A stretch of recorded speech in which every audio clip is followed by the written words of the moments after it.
중공군이 한국 전쟁 때 민간인들에게 어떤 짓까지 했는지 알아. 그 원혼을 달래지 못하면 결국 중국엔 그 어떤 생명도 살아남지 못할 거야. 여기 중국의 열차 안에서 기겁하며 자리에서 일어나는 젊은 여교수가 있습니다. 이 여성의 몸에 소름이 쫙 돋아 있는데요. 어떤 사연인지 바로 들어보겠습니다. 안녕하세요. 저는 베이징 대학의 역사학과 조교수 리웨이입니다. 28살의 젊은 나이에 이미 학계에서 주목받는 신예 학자로 알려져 있어요. 저는 중국의 전쟁사에 굉장히 관심이 많은데 특히 아직 끝났다고 볼 수 없는 6.25 전쟁에 깊은 관심을 가지고 있어요. 제 연구실은 캠퍼스 내 오래된 붉은 벽돌 건물 3층에 자리 잡고 있는데 벽면을 가득 메운 역사서적들과 군데군데 걸려있는 역사적 사건들의 사진들이 방문객들의 시선을 사로잡죠. 특히 책상 위에는 항상 한국 전쟁 관련 서적들이 쌓여 있어요. 이는 가장 최근 아시아에서 일어난 전쟁이기도 하고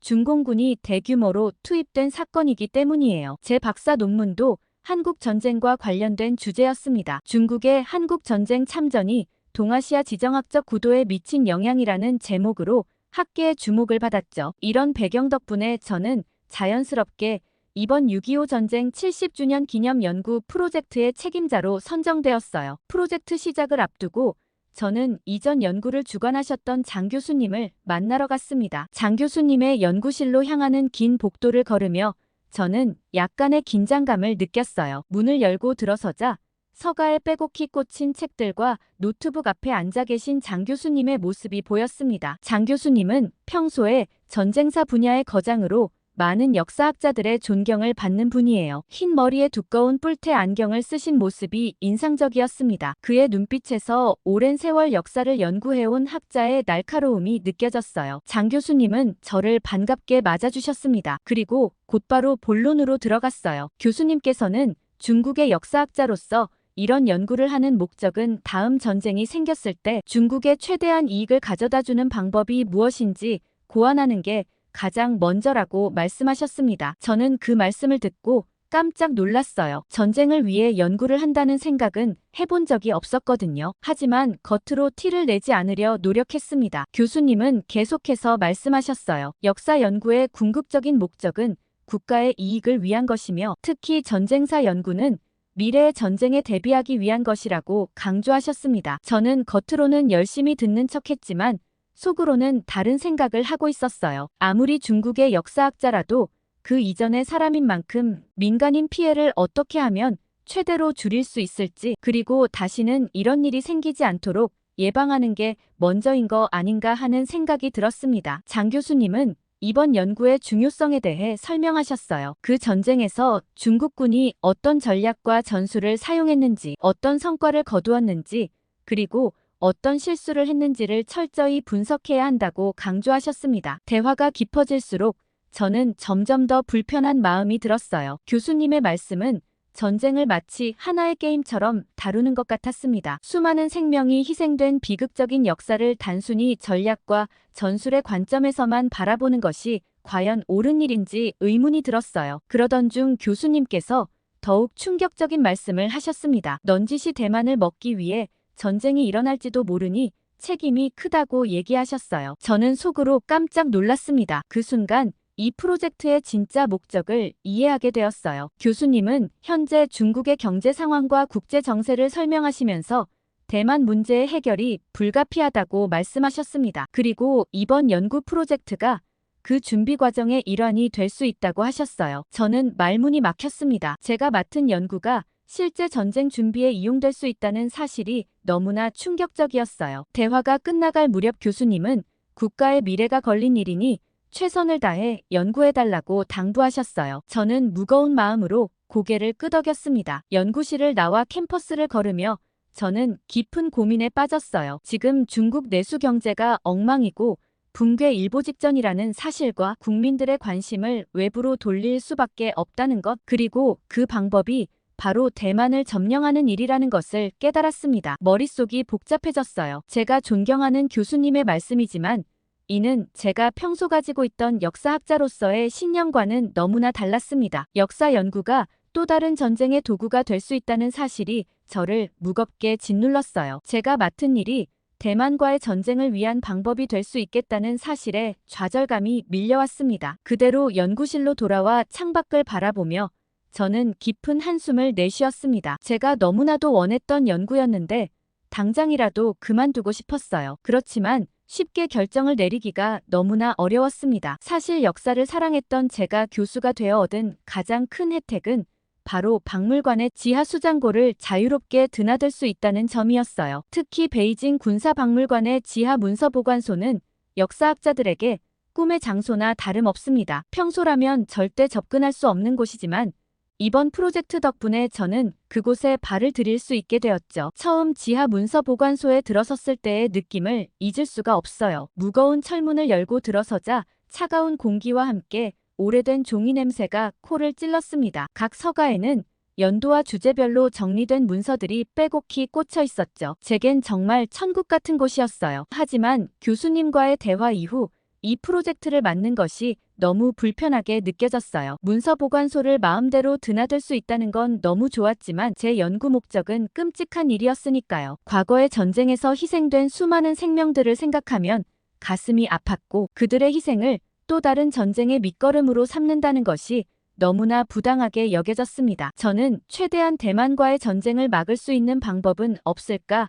속으로 고민하기 시작했어요. 그러던 어느 날 저는 조용히 혼자만의 시간이 필요해 박물관 지하 서고로 향했어요. 무거운 철문을 열고 들어서자 익숙한 먼지 냄새가 코를 찔렀습니다. 형광등 불빛 아래 끝없이 이어진 서가들 사이로 발걸음을 옮겼죠. 한국 전쟁 관련 자료가 있는 구역에 도착해 천천히 문서들을 살펴보기 시작했어요. 손끝으로 오래된 파일들을 넘기며 집중하고 있을 때였습니다. 갑자기 눈에 띄는 봉인된 서류 하나를 발견했죠. 심장이 빠르게 뛰기 시작했어요. 극비라고 크게 표시된 그 서류는 다른 것들과는 달리 특별히 낡아 보였습니다. 주위를 둘러보니 아무도 없었고 떨리는 손으로 조심스럽게 서류를 꺼내들었습니다. 봉인을 뜯자 충격적인 내용이 눈앞에 펼쳐졌어요. 한국 전쟁 당시 중국군이 저지른 잔혹한 행위들이 상세히 기록되어 있었습니다. 민간인 학살, 포로 고문 등 처참한 내용에 숨이 막혔어요. 페이지를 넘길 때마다 더욱 끔찍한 사실들이 드러났습니다. 당시 지휘관들의 비인도적인 명령이 적힌 문서와 함께 충격적인 사진들도 있었어요. 목구멍까지 치밀어 오는 구역질을 간신히 참았습니다. 그때 갑자기 톡 하는 소리와 함께 무언가가 바닥에 떨어졌어요. 고개를 돌려보니 작은 비디오 테이프였습니다. 과거 소형 캠코더에 사용되던 크기였죠. 심장이 더 빠르게 뛰기 시작했어요. 주변을 다시 한번 살폈습니다. 아직도 아무도 없었어요. 빠르게 결심했죠. 이 테이프를 즉시 확인해 봐야 한다고요. 조심스럽게 주머니에 테이프를 넣었습니다. 손이 떨려왔어요. 최대한 자연스럽게 행동하려 노력하며 서류를 원래 자리에 돌려놓았습니다. 심장이 귓가에서 쿵쾅거렸어요. 이제 빨리 이곳을 벗어나야 했죠. 서고를 나서려는 순간 직원과 마주쳤습니다. 그가 오늘은 왜 이렇게 빨리 가시냐고 물었어요. 저도 모르게 화들짝 놀라 말을 더듬었습니다. 간신히 정신을 차리고 약속이 있는 걸 깜빡했다고 둘러댔어요. 직원의 의심스러운 눈초리를 피해 빠르게 걸음을 옮겼습니다. 등 뒤로 식은땀이 흘렀어요. 주머니 속 테이프가 어찌나 무겁게 느껴지던지 마치 폭탄을 품고 있는 것 같았습니다. 건물을 빠져나와 거리로 나오자 안도의 한숨이 나왔어요. 하지만 동시에 더 큰 불안감이 밀려왔습니다. 이제 어떻게 해야 할지 막막했어요. 하지만 한 가지는 분명했죠. 이 테이프의 내용을 반드시 확인해야 한다는 건 말이에요. 집으로 돌아온 후 저는 손에 든 테이프를 어떻게 재생할지 고민했어요. 일반 컴퓨터로는 볼 수 없는 파일이었기에 적절한 플레이어를 찾아야 했습니다. 마음은 급했지만 조심스럽게 행동해야 했어요. 이게 밖에 돌아다닌다는 걸 들키면 징계에 그치지 않을 거라고 생각했거든요. 테이프 속 내용이 궁금해 견딜 수 없었지만 함부로 행동했다간 큰일 날 것 같은 생각에 밤새 잠을 설쳤어요. 아침이 밝자마자 저는 집을 나섰어요. 중국의 고물상들을 뒤지기 시작했습니다. 골목골목을 누비며 오래된 전자제품 가게들을 찾아다녔어요. 낡은 간판들 사이로 숨어있는 작은 가게들을 하나하나 들여다봤죠. 누군가 제 행동을 의심스럽게 여기지 않을까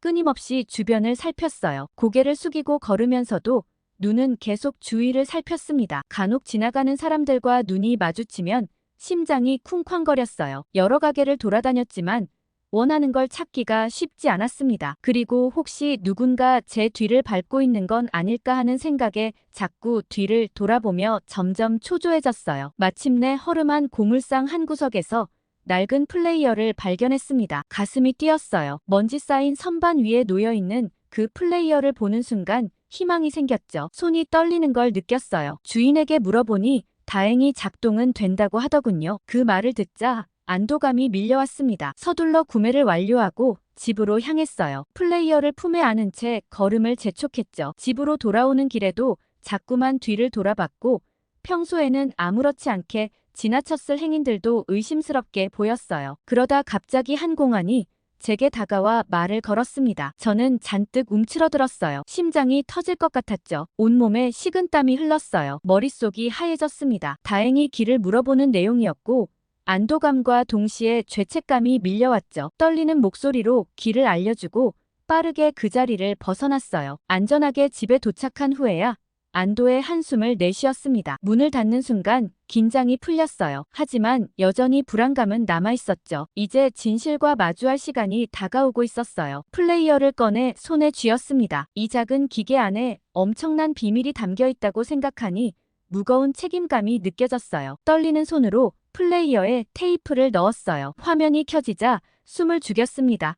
영상의 첫 장면부터 저는 충격에 빠졌습니다. 화면 속 풍경은 참혹 그 자체였어요. 영하 32도의 혹한 속에서 얼어붙은 미 해병대원들의 사체가 들판을 가득 메우고 있었습니다. 끝없이 이어지는 하얀 설원 위로 검은 점처럼 박혀있는 시신들이 나오는데 그 광경에 숨이 막혔어요. 카메라가 천천히 움직이며 전장을 비추었습니다. 트럭에서 끊임없이 내려지는 동사한 병사들의 모습이 보였어요. 그들의 얼굴에 남아있는 공포와 고통의 흔적이 너무나 선명했습니다. 저도 모르게 눈물이 흘렀어요. 다음 장면은 더욱 충격적이었습니다. 수백 명의 민간인 시신이 도랑에 파묻혀 있었어요. 손이 뒤로 묶인 채 학살당한 희생자들과 불에 탄 시신들의 처참한 광경에 구토감이 치밀어 올랐습니다. 영상은 계속해서 잔혹한 장면들을 보여주었어요. 무너진 성당에서 신부님의 증언이 들려왔습니다. 떨리는 목소리로 종교인들에게 가해진 학살을 증언하는 그의 말에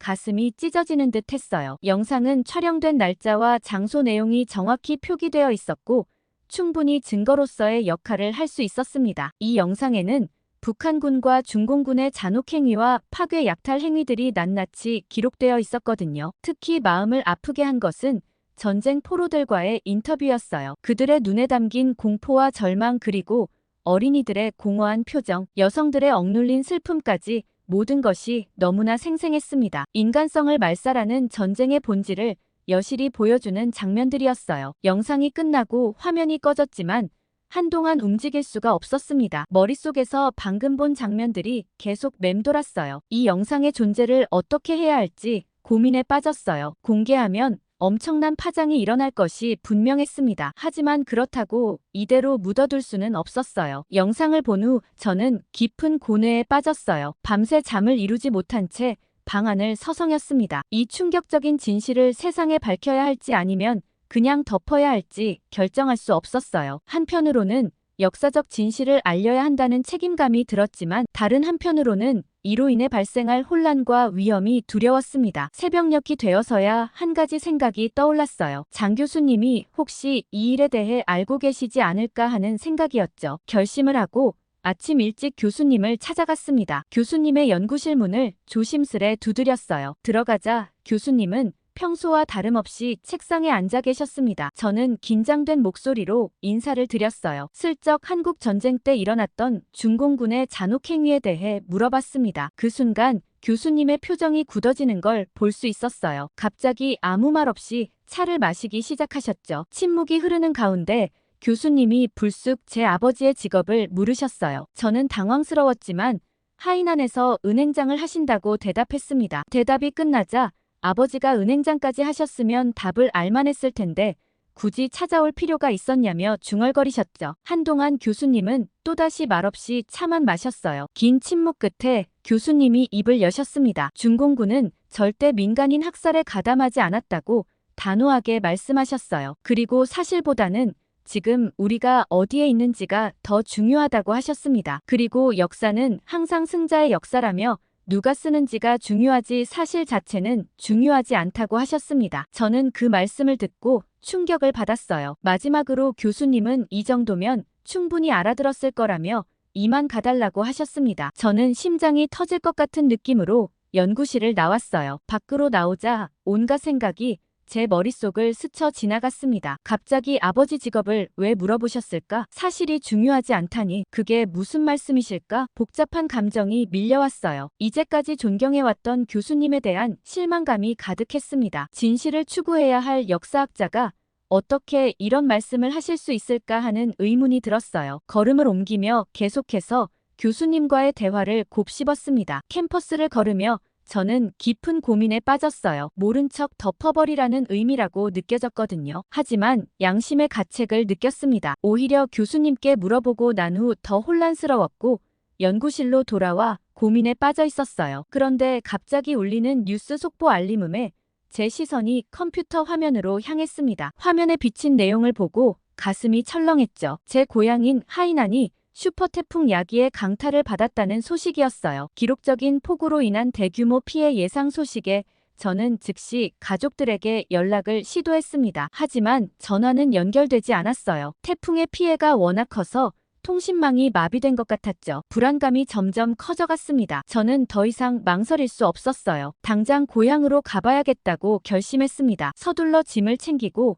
기차역으로 향했죠. 하이난행 열차에 올랐지만 객차는 거의 텅 비어 있었어요. 태풍의 위험 때문인지 승객은 거의 없었습니다. 객차에 들어서자 저의 시선을 사로잡는 한 인물이 있었어요. 맞은편 좌석에 앉아있는 할머니였습니다. 주름진 얼굴에 깊이 있는 눈빛을 가진 할머니는 신비로운 분위기를 풍기고 있었죠. 할머니는 저를 바라보며 왜 이 위험한 시기에 하이난으로 가느냐고 물으셨어요. 저는 가족이 걱정되어 간다고 대답했습니다. 할머니의 눈빛이 깊어졌어요. 그러면서 이미 예상된 일이었다며 과거를 속죄하는 일밖에 없다고 말씀하셨죠. 할머니의 말씀에 저는 의아해졌어요. 할머니는 자신이 무당이라고 밝히셨습니다. 그러면서 최근 중국에서 일어난 자연재해들이 단순한 우연이 아니라고 하셨어요. 스촨성 대지진과 황허강 범람, 그리고 최근의 게릴라성 폭우까지 모두 이유가 있는 일이라고 말씀하셨죠. 저는 정신이 좀 오락가락하시는 할머니라고 생각했어요. 하지만 이어지는 할머니의 말씀에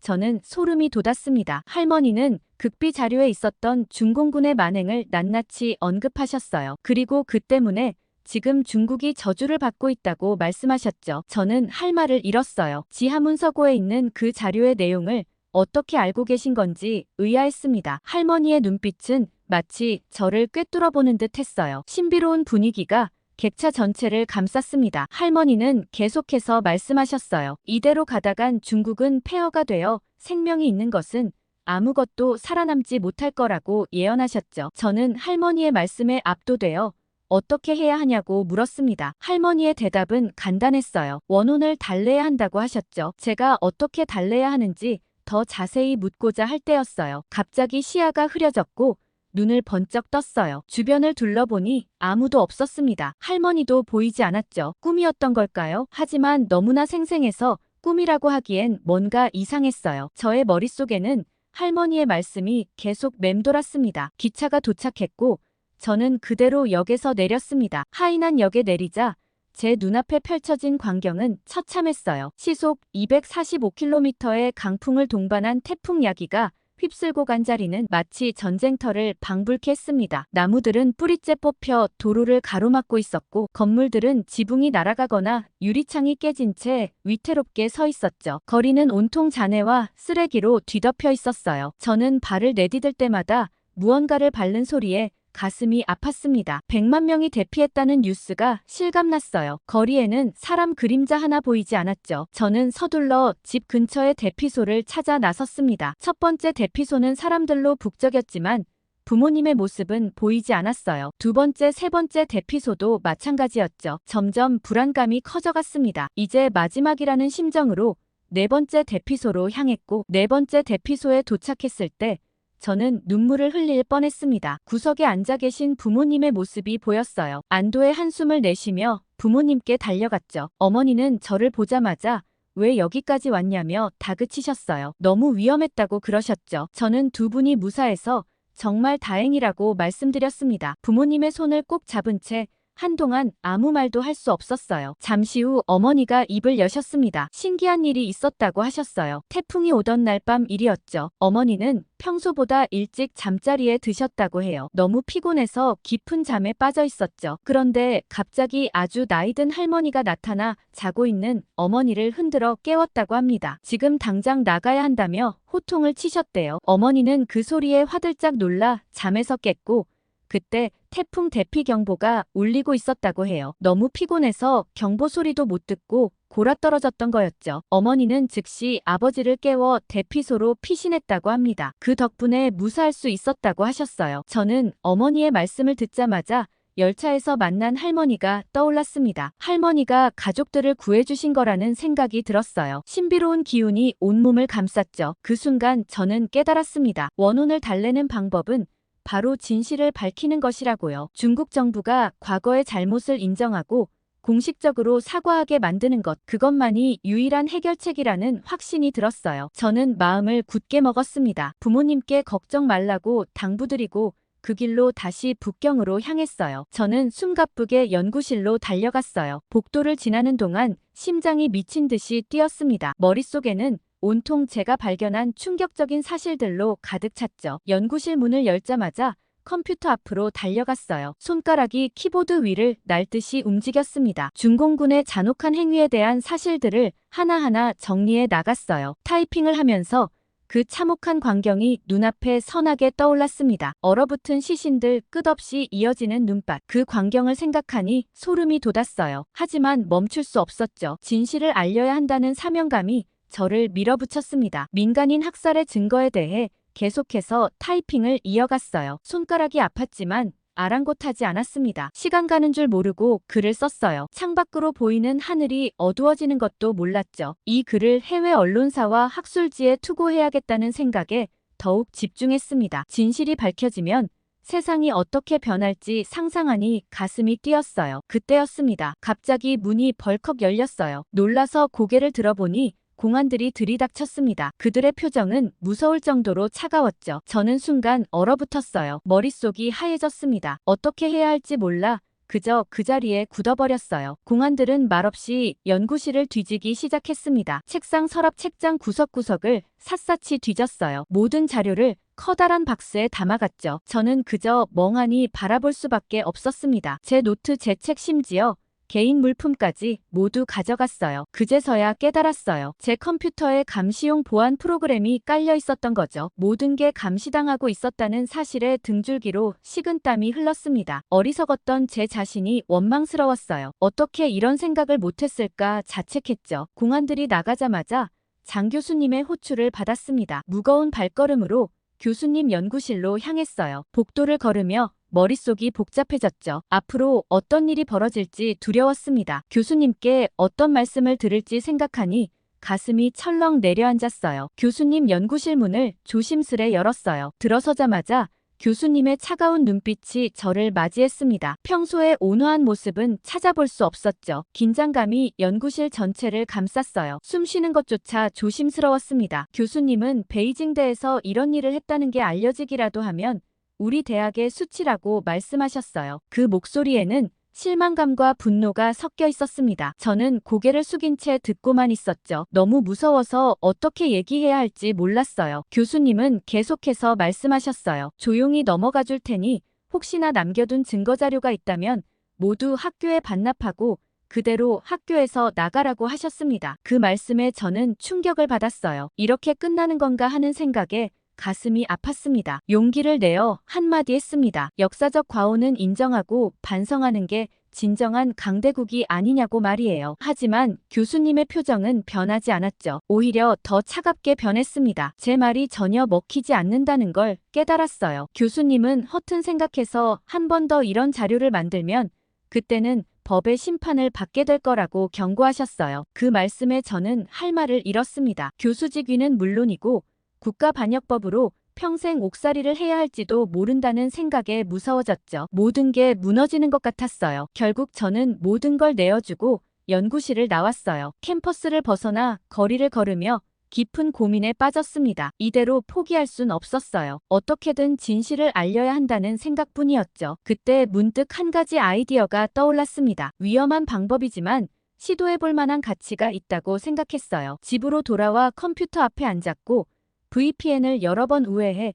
글을 작성하기 시작했습니다. 이 방법이라면 추적당하지 않고 글을 올릴 수 있을 거라 생각했죠. 하지만 여전히 불안감이 가시지 않았어요. 언제 들이닥칠지 모를 공안들을 생각하니 손이 떨렸습니다. 그렇지만 저는 이 글이 언젠가 꼭 빛을 발하게 되리라 생각하고 있어요. 이 글이 널리 알려져서 중국 정부가 숨기고 있는 추악한 진실이 밝혀지길 간절히 바랍니다. 물론 지금도 너무 두려요. 앞으로 어떤 일이 벌어질지 알 수 없고 제 가족에게 해가 가지는 않을까 걱정도 됩니다. 마지막 문장을 적으며 깊은 한숨을 내쉬고 있어요. 하지만 진실을 위해 이 정도 희생은 감수해야 한다고 생각했죠. 역사의 진실을 밝히는 것이 제 사명이라고 믿으니까요. 부디 진실이 밝혀지길 바랍니다. 오늘 리웨이 씨의 사연 어떻게 들으셨나요? 중공군이든 일본군이든 사람이라고 하기에는 정말 치가 떨리는 행동들을 하고 있는데요. 중국의 추악한 민낯을 보고 어떤 생각을 하셨는지